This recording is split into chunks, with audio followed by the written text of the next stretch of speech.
Is Harvey Weinstein living it up in prison like so many other rich people do? Or are things not going so swimmingly for him? Here's what we've learned.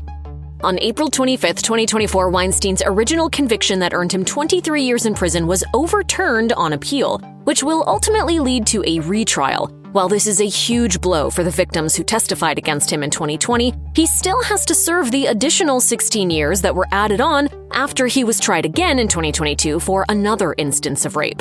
So he's not getting out of jail. No, and so that's an important reminder here. That being said, a lot of folks are wondering what kind of life Weinstein is living behind bars, especially since it's very possible he will die before he's eligible for release. In 2020, Justin Paperney, CEO of White Collar Advice, spoke to Town & Country magazine about how Weinstein is in for some hardships that don't apply to every convict. He said, "He has 3 challenges, as I see it. 1, he's a convicted sex offender, and sex offenders always have more negative scrutiny both from prisoners and staff in prison. 2, he is a celebrity. If you're anonymous, it is easier to get into your own routine. That will be impossible for Weinstein. 3, he apparently has significant health issues, and getting good medical care in prison presents its own set of challenges." Truth be told, it's been 4 years since Paperney offered these thoughts, and we still don't have much information about Weinstein's day-to-day prison activities or his living conditions. However, we do know some generalities about the facility where he's currently being held: Mohawk Correctional Facility in Rome, upstate New York.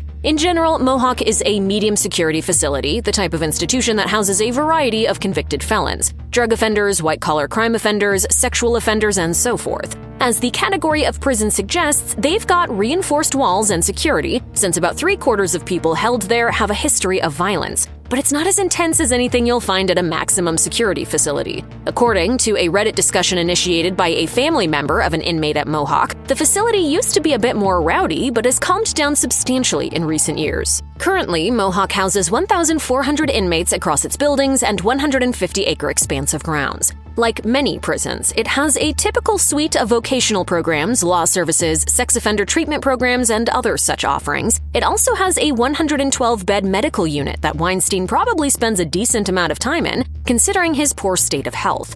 You likely recall that Weinstein has shown up to court in a wheelchair in the past, and that his lawyers have used his health to seek various forms of leniency during his trials. Your Honor, I've submitted a request for medical evaluation.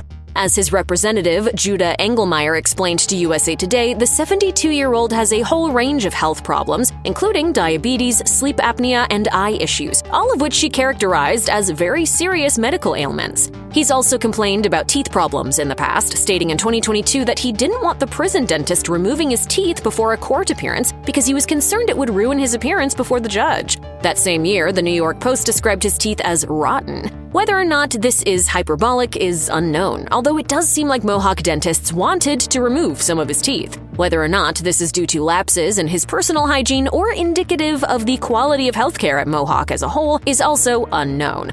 Whatever the case, Weinstein said of his teeth in general, "I'm in pain every day. I have cavities and I can't eat because I'm missing teeth." Beyond these bare-bones facts and what they may or may not imply, the rest of Weinstein's prison life remains a mystery at present. But considering how obsessed so many people are with true crime in this country and beyond, it's safe to say that it's only a matter of time before we're treated to an in-depth interview with the fallen producer from inside Mohawk.